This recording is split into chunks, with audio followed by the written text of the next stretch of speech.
Let me tell you a story that still keeps investigators awake. A story so perfectly planned, so cleanly executed, and so unbelievably bold that even today, security experts study it like a textbook. January 13th, 2,300 Argentine police officers surround Rio. Inside, 3 hostages lie face down on marble floors while masked gunmen wave pistols at their heads. One wrong move, and this becomes a massacre. The gang leader demands pizza. The negotiator thinks he's insane, but he's not. Because while every cop in Buenos Aires watches the front door, a second crew is already below their feet inside the vault, stuffing 19 million into duffel bags. The hostage crisis above pure theater. The guns, toys, the real heist is happening underground, and it's been running for 2 hours. In 7 minutes, these thieves will disappear from a completely surrounded bank. They'll leave behind hostages, humiliated police, and a note that reads, "Without weapons or grudges, it's just money, not love." The entire country will call them heroes, but one of them is about to lose everything, betrayed by the person who should have protected him most. How did 6 men outsmart an entire nation? And how does the perfect crime end? December 2023, Fernando Ajo lights his 4th joint of the day in his Buenos Aires apartment. The struggling artist stares at newspaper clippings of the Ramalho bank siege, the '99 disaster where police stormed a bank, killing 2 hostages on live television. Arjo sees something else in those images, an opportunity. He sketches on a napkin. What if robbers could disappear from inside a surrounded bank? Not through shootouts or surrender, through magic. He calls Sebastian Garcia Bolster, his high school friend, who fixes motorcycles in a garage outside Buenos Aires. Bolster's hands scarred from years of welding. Build anything. His family lost 80,000 pesos when banks collapsed in 2001. Their life savings evaporated overnight. When Arjo proposes robbing Banco Rio, Bolster doesn't laugh. He asks how. Arjo spreads blueprints across Bolster's workbench. Banco Rio in Acasuso sits above storm-worn drains that connect to the Rio de la Plata, and the vault extends into the basement. During business hours, motion sensors deactivate so employees can access safe deposit boxes. The idea is simple. 2 teams strike simultaneously. One stages a hostage situation upstairs, pure theater to mesmerize police, while another enters through tunnels below to empty the vault. No violence and no casualties, just misdirection on an unprecedented scale. Bolster traces the sewer lines with his finger. The tunnel would need to run 150 miles through active drainage pipes, break through 2 feet of reinforced concrete, and all without detection. Impossible for most, but not for an engineer who spent his life building the impossible. They choose Acasuso for a reason. After Argentina's banking collapse seized middle-class savings accounts, wealthy clients stopped trusting banks with their money. Instead, they stuffed safe deposit boxes with untraceable assets, cash, gold, and diamonds. Box rentals in Acasuso cost triple the city average because clients here store fortunes. Unlike serial-numbered bills from teller drawers, valuables from private boxes can't be tracked once stolen. The perfect score for men seeking revenge against the banks that destroyed their country. Arjo drafts the operation like a screenplay, complete with dialogue and stage directions. The ground team becomes actors. The heist becomes the movie. Every phone call, every demand, every pizza order serves a purpose, buying time for the vault team below. He calculates they need exactly 2 hours and 7 minutes to crack enough boxes. The hostage drama must last precisely that long. 1 second too short, and the vault team gets caught. 1 second too long and the police might check the basement. The margin for error is zero. By January 2004, they're ready to recruit the team. But who joins a suicide mission against 300 cops? And which member of this crew will ultimately destroy them all from within? January 2004. Ruben Beto Detour sits in a Buenos Aires pool hall, chalking his cue when Arjo approaches. Beto robbed 17 banks with the Superbond gang throughout the 1980s. He knows vault layouts, police response times, and hostage psychology. He also knows Arjo's father from the neighborhood.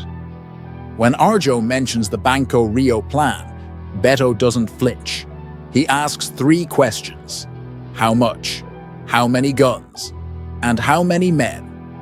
$20 million minimum with 0 real weapons and 6 men. Beto agrees.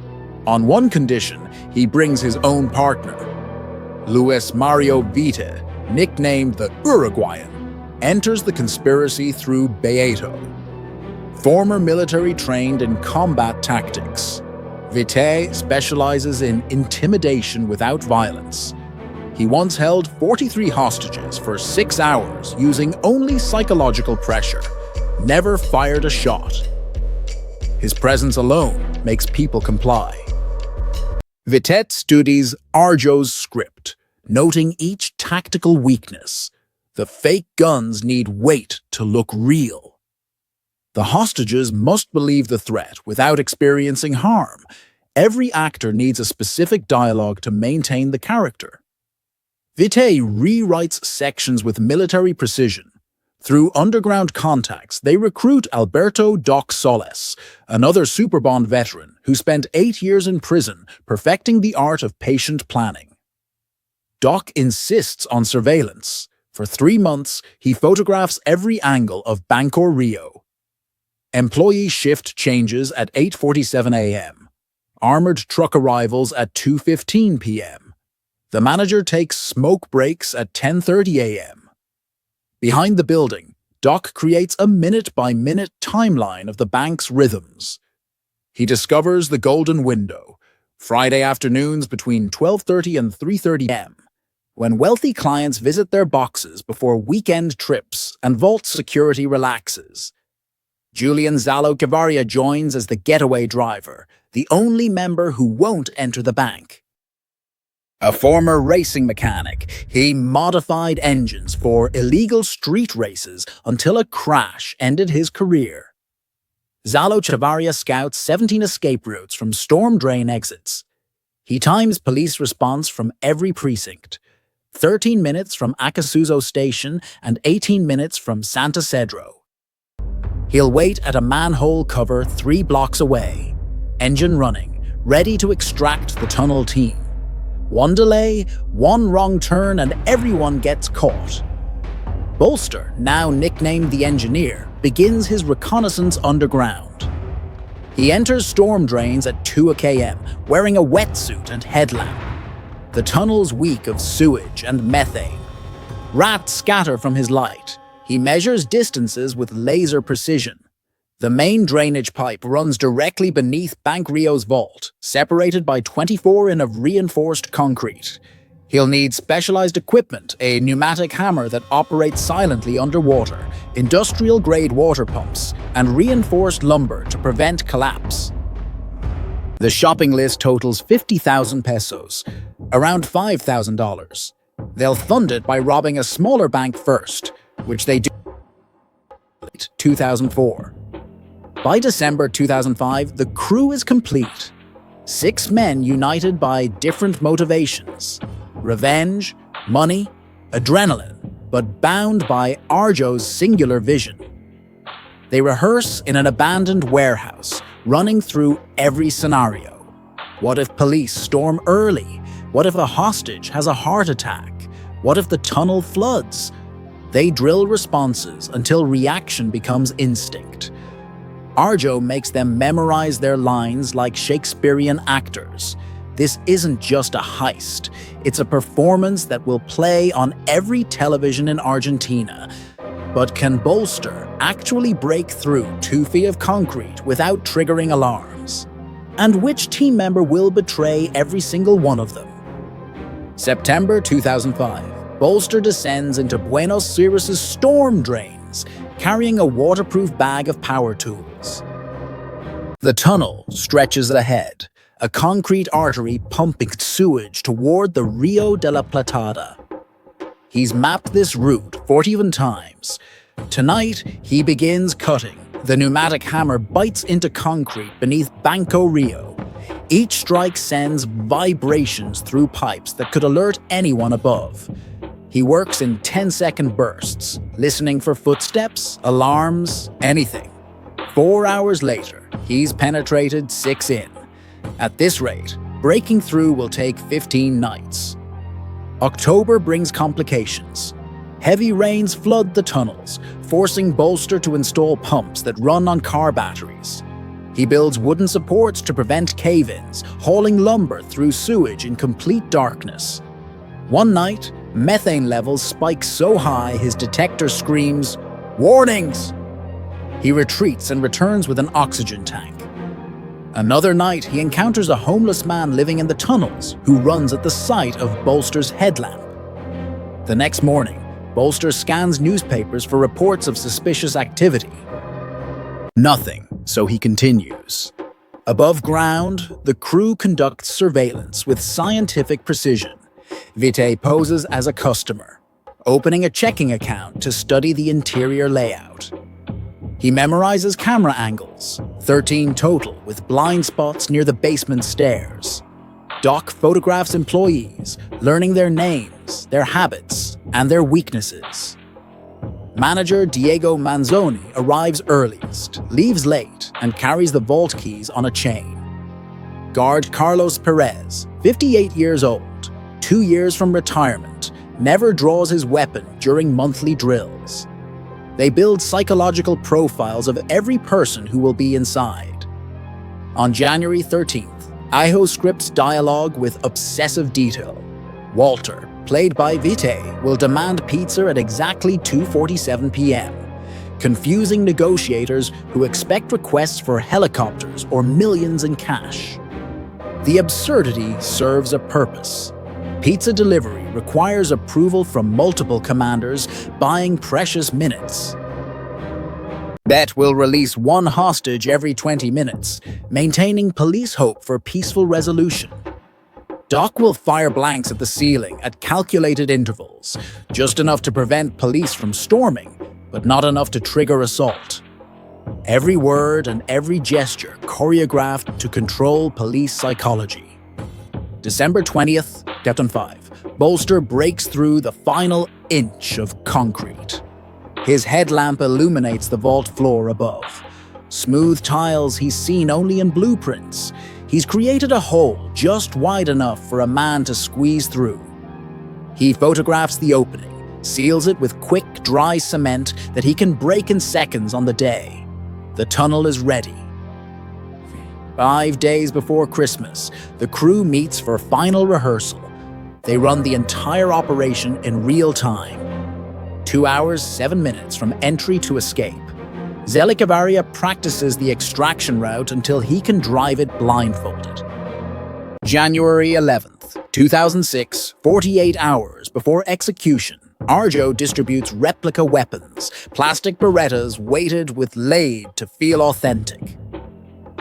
He hands out masks, gloves, and the coveralls Bolster's team will wear underground. They synchronize watches. The weather forecast for January 13th is clear skies and a temperature of 87 degrees F, hot enough that police will avoid heavy armor. Perfect conditions for the performance of their lives. Doc asks what happens if someone gets killed, no matter if it's a hostage, a cop, or one of them. Ajo's answer is immediate. We abandon everything and run. This only works if no one dies. But how long can 6 men control 24 hostages without real bullets?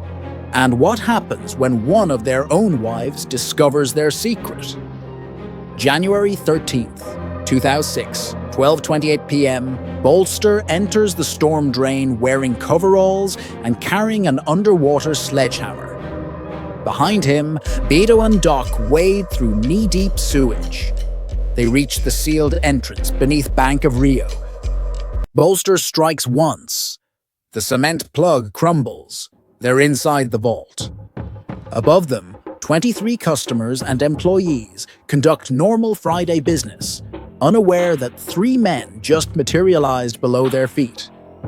3 minutes later, at 12:31 p.m., Vite, Arjo, and Doc walk through Banco Rio's front door dressed as businessmen. Vite approaches the information desk, asks about opening an account. The moment security guard Carlos Perez turns away, Vite pulls his replica pistol. Nobody move. This is a robbery. His voice carries military authority that makes everyone freeze. Arjo locks the front door. Doc herds customers against the wall. They work with surgical precision, no wasted motion, and no hesitation. Within 90 seconds, they control the entire bank. By 12:45 p.m., police receive the first emergency call. By 12:52 p.m., 40 patrol cars surround Banco Rio. By 1:15 p.m., 100 officers establish a perimeter. Helicopters circling in the air and snipers position on rooftops. Inside, Vite, now Walter, begins his performance. He calls the police. Sounds reasonable, almost apologetic. We just need time to think.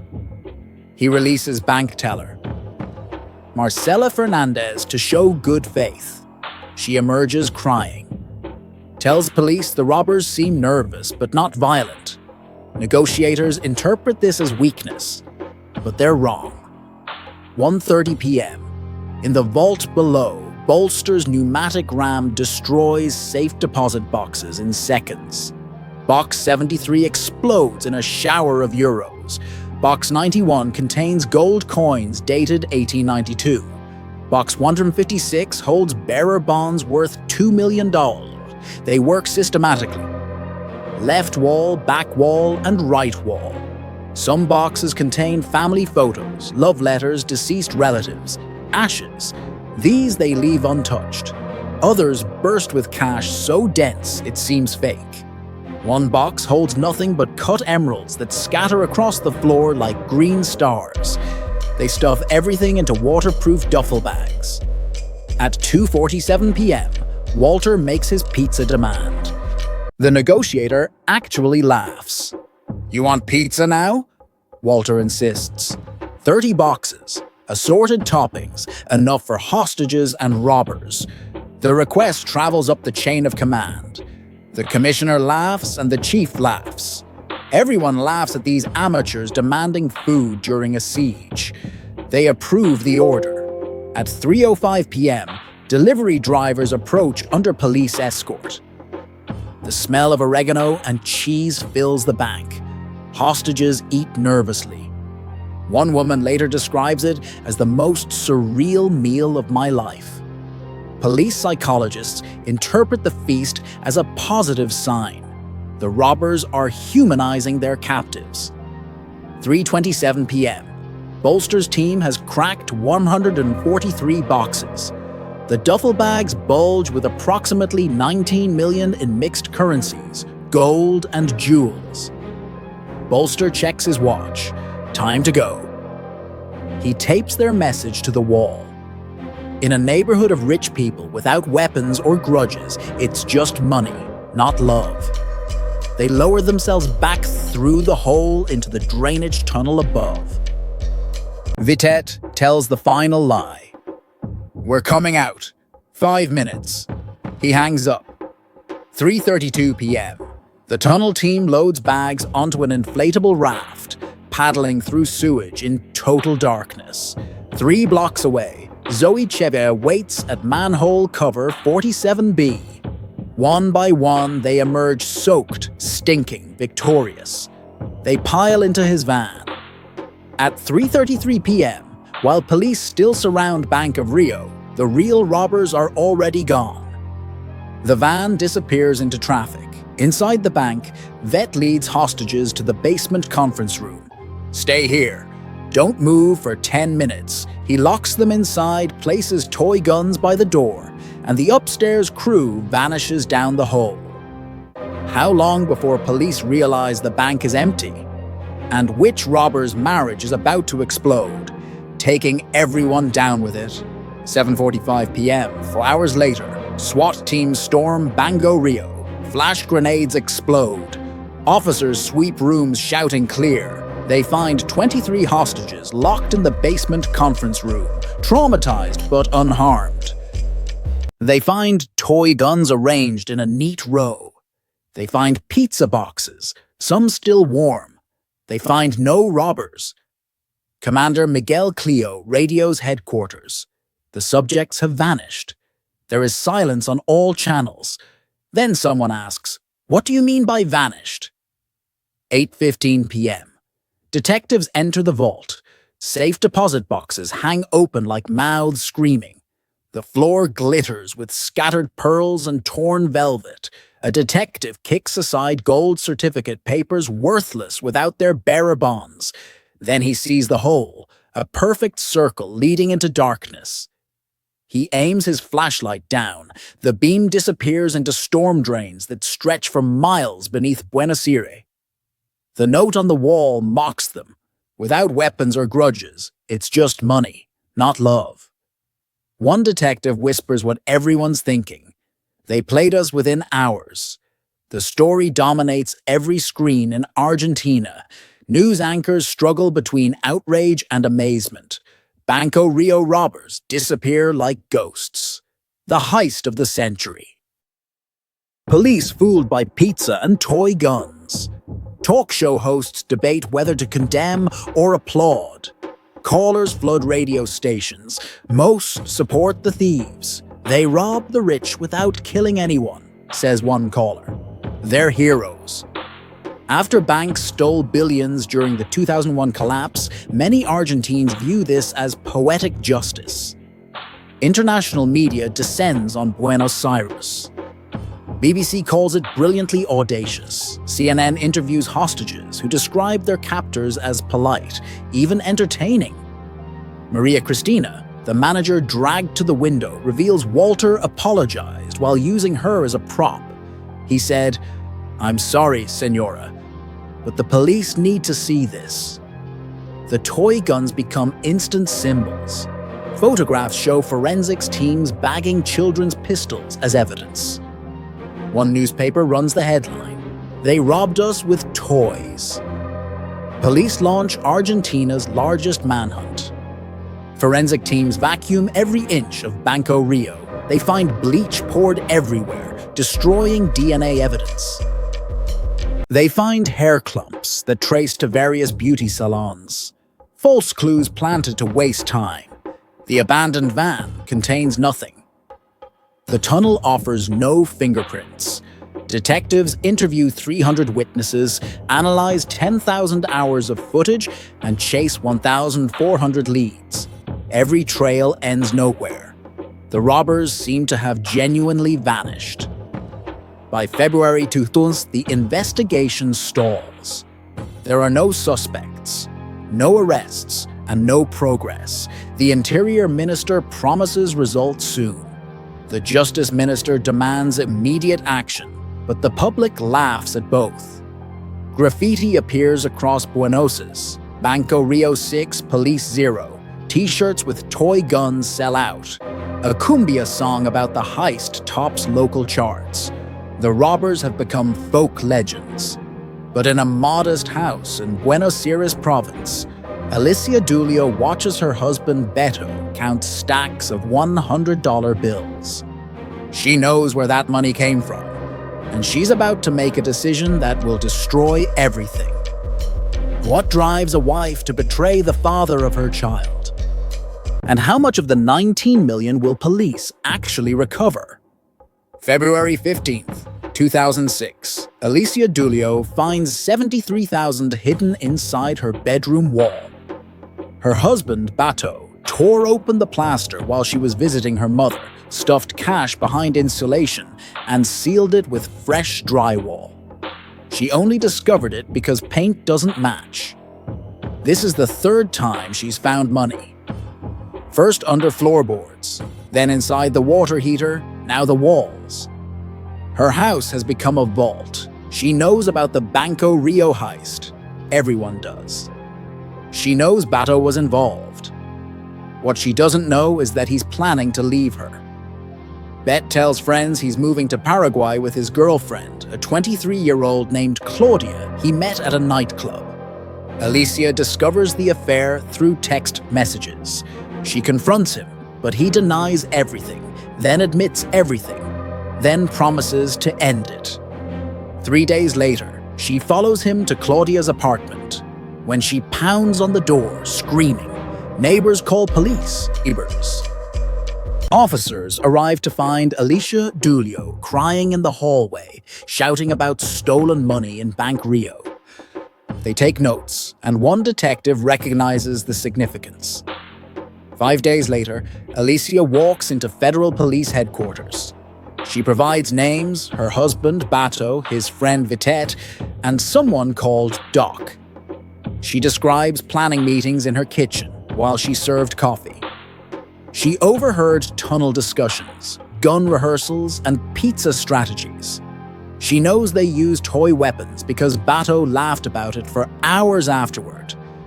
She doesn't know about Arrow or Bolster.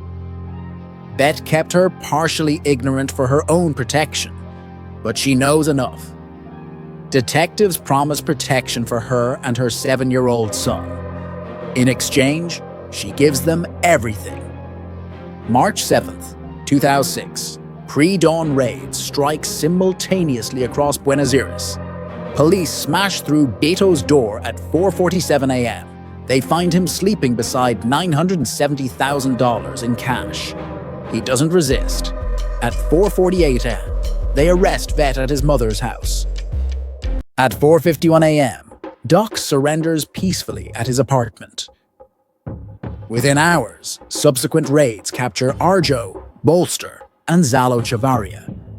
The only evidence is Alicia's testimony and the money in Bato's house. The rest of the $19 million remains hidden. 1 week later, news breaks. Banco Rio gang captured. The public reacts with disappointment.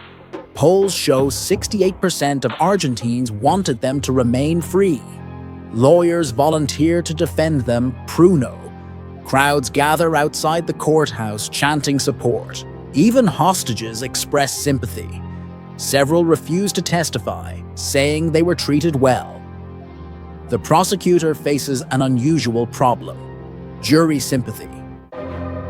These aren't violent criminals who terrorized innocents. They're artists who embarrassed authority. The trial becomes theater itself. Arjo, ever the performer, treats court like a stage.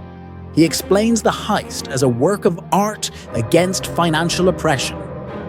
Bolster describes the tunnel engineering with professor-like precision, making jurors laugh. Vitet maintains military bearing, never breaking character.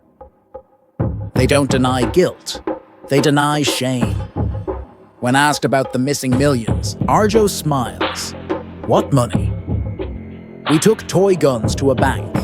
The prosecutor cannot prove how much was stolen. Safe deposit boxes aren't registered, so their contents are unknown. Box owners claiming losses can't document what they lost without admitting the tax evasion. Sentences range from 9 to 15 years. By 2020, all are free. Arjo writes a book, sells movie rights, and gives university lectures on creative resistance. He claims everyone won. Police got BOA, prosecutors got promotions, and we got rich. Argentina got entertainment. The missing $70 million never surfaces. Some believe it's buried, others think it was spent. A few suspect the robbers invested it, living off interest while serving time. The greatest magic trick in criminal history succeeded completely. They robbed a bank using pizza and toys, vanished in plain sight, and became folk heroes despite capture. They proved perception beats reality, that controlling the narrative matters more than controlling weapons. They turned crime into art, humiliation into admiration, capture into victory. Except for Beto, his wife got revenge, his girlfriend got scared, and his friends got suspicious. He lost everything. Money, family, respect from his crew. The man who helped pull off the perfect heist was destroyed by the oldest weakness. Betrayal born from broken promises. The money couldn't save his marriage or buy loyalty. In the end, Alicia Dulio accomplished what 300 police couldn't. She made the magicians disappear.